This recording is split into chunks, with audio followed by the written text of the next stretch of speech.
اللهم صل على محمد وعلى آل محمد كما صليت على إبراهيم وعلى آل إبراهيم إنك حميد مجيد. اللهم بارك على محمد وعلى آل محمد كما باركت على إبراهيم وعلى آل إبراهيم إنك حميد مجيد. باب النهي عن مخاطبة الفاسق والمبتدع ونحوهما بسيدي ونحوه. وی دا نوی باب شروع شو، نوی عنوان نوی خبره ده اوس بلخه. وی فاسق سړی او بدعتي سړی دته به سردار نه وی. سردار نو مشرۍ د سردارۍ چې کوم ټکي دي که نه، نو مشرۍ د سردارۍ ټکي به ورته نه وی چې سړی فاسق وي یا سي بدعتي وي. اول فاسق او بدعتي وپېژنو، دا دوه وپېژنو چې دا وایي څه ته آخر. فاسق د فسق نه دی، فاسق فسق نه دی. او فسق ویل کېږي چې یو شیز د خپل پوټکي نه وځي، لکه دا پسته نه ده، پسته دا د خپل پوټکي نه بس خپله څه ده وتې د هغه پوټکی پې قدرتي مات یو چو دی، نو هغه دانه ورکې ښکاري راوتي پکې. خوړلې هم ده پسته چېرته په ځان خرچه کوئ، نیکبخت خرچه کوئ، پسته ښه شی دی. خو بهرحال د حد نه وتو ته وایي، فسق د حد نه وتو ته وایي. او فاسق هغه چاته ویل کېږي چې خدای پاک کوم حدونه مقرر کړي دي که نه، دی د هغې نه بوټ بوټکې وځي، بس اړو پوله خاطر کې نه راولي چې دا ما ته خدای پوله اچولې ده. مونږ ته الله پاک پولې اچولي دي، یو خو زمونږ او ستاسو د پټو حدونه دي که نه، باونډري لاین دی. نو چې هغه مونږ او تاسو یو د بل حد ته راوړي، څنګه مونږ له قهر راځي که نه راځي، د ځمکو والا نه تپوس وکړو. حالانکې په هغې څه نه کېږي، یو یوم یو بیلچه یو کوډاله که د پولې نه ووهي نو هغه پسې سودمنېږي نه، زما پسې نقصان نه کېږي. خو توی ډېر بد دی چې هسې درته زمیندار یا ناظر وایي که نه چې خان صاحب هغه پوله خو یې څه کړې دی، یو یوم وهلی دی یا ټکټر ورسره جوخت تېر کړی دی، نو ډېر بد حال په سړي تېرېږي د انسان دا حال. الله پاک مونږ او تاسو ته پولې اچولي دي. پولې لکه یو مثال به ترې ووایو، الله پاک فرمایلي لا تقربوا الزنا. زنا خو لرې خبره ده، زنا ته به ورجوختېږم نه. زنا خو لرې خبره ده، د زنا چې کوم مقدمات دي که نه، نو هغې ته به هم نږدې نه ورځئ. نو فاسق هغه چاته ویلی کېږي چې د خدای حدونه ماتوي، د خدای قانون نه وځي، د خدای د حد نه او د خدای د باونډري لاین نه بهر کېږي. اوس به ته یو څو کارونه مخیم چې په هغې سره سړی فاسق کېږي. د لارې په ځای باندې اودس ماتوي، اودس وچوي. د لارې په غاړه باندې څه کوي؟ اوس شاهي لار ده، شاهرام دی، عام لاره ده، او په هغې باندې د هغې په غاړه کېناست او اودس ماتوي او اودس وچوي، بیا دا فاسق دی. دروغ چې وایي دا فاسق دی. سرتور سر چې ګرځي، روټي نه دی، بس سرتور سر ګرځي، دا فسق دی. ګیره د خپل حد نه کموي، چنچکۍ یا یخرۍ، دا فسق دی. د سر ویښته سټ طرف ته او شونکو غوږونو طرف ته ډېر کم کړي دي او د پاسه پریښي دي، دا فسق دی. دا چې د هر عمر سړی وي.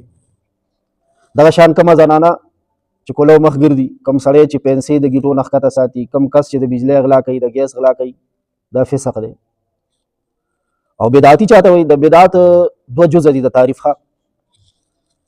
کم کار چې په دین کې نه دی، دین یې ګڼي او ثواب کار یې ګڼي او کوي، حقیقت کې د دین حصه نه ده، د دین حصه نه ده، او دی د دین حصه ګڼي او کوي او ثواب یې ګڼي. ثواب لکه دا قبر له څېره راوړل راوړو که زمونږ او ستاسو په قبرونو هم څېرې وي، که تاسو یې نه کوئ، هغه یار دوست دا مړه مړنی شي وي، زه پرې اچوم څېره، او حالانکې هسپتال کې دی پروت و تپوس له راغلی دی، دی کور کې و چېرته کې ګلدسته خو لرې خبره ده چې یو ګل قدرې وله راوړي چې دا ته بوی کړه، دا شوق پوره کوي، شوق. او که چېرې دا د دین حصه ګڼي او ثواب ګڼي، نو دې نه بیا بدعت جوړ شو، دا ګناه شو. دغه شان یو دا خبره یاده ساتئ، دین نه دی او دین یې ګڼي کوي، دا هم بدعت دی. او یو څیز د دین حصه ده، د دین حصه ده، او دی په دې نیت پرېږدي چې دا دین نه دی. 20 رکعاته تراویح دین دی که نه، نبی علیه السلام کړي دي، صحابو کړي دي، دته نه اوس کټ کې وي اته دي، دا هم بدعتي دی. رکعتونه د وتر څو دي؟ 3 دي، او دی څو کوي؟ یو کوي، نو دا هم دی څه کوي؟ بدعت کوي. نو فاسق او بدعتي ته سردار ویل منع دي، یعنې داسې دروند نوم ورته اخیستلی چې هغه د سردارۍ وي. زموږ او ستاسو په دې علاقه کې مونږ او تاسو د خپلو مشرانو قدر کوو که نه؟ چاله الله پاک یو شان مشري ورکړې ده، چاله بل شان دي، چاله دیني چاله دنیوي، نو مونږ او تاسو بیا هغه د هغه عزت په نوم باندې رابلو.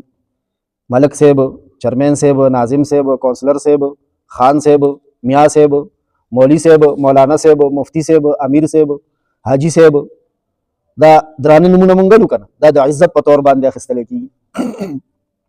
نو فاسق او بدعتي ته به دا دروند نوم نه اخلي. ولې بنالي؟ اوس حدیث وره والله سوا 25 نمبر حدیث مبارک دی.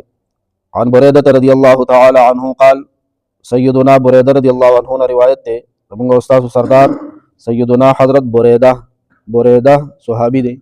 الله پاک دې ته راضي شي، الله پاک دې د خپل ځان نه راضي کی، الله پاک دې زما ستا او د ټول امت د طرف نه بهترینې بدلی ورکي. قال فرمایلی دي، قال رسول الله صلی الله تعالی علیه وسلم، پیغمبر علیہ السلام فرمایلی دي، لا تقولوا للمنافق سید، منافق ته سردار موایي، منافق ته سردار موایي. فانه ان یک سیدا، کچری دا منافق د رښتیا سردار وي او تا ورته سردار ویلو، فقد اسخطتم ربکم عز وجل، نو په دې منافق ته سردار او مشر ویلو سره تاسو خپل پروردگار ناراضه کو، خپل رب هم ناراضه کو، غصه کو.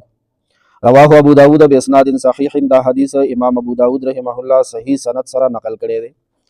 منافق ته سردار مو وایي، حقیقت کې فی نفسه هغه د خپل قوم سرداری داغي باوجود به ورته سردار صاحب نه وي، ځکه دا د الله پاک ناراضګۍ له دعوت ورکول دي. سردار دا د تعظیم او د احترام لفظ دی، او منافق چرم د تعظیم او د احترام قابل او لایق نشي جوړېدی.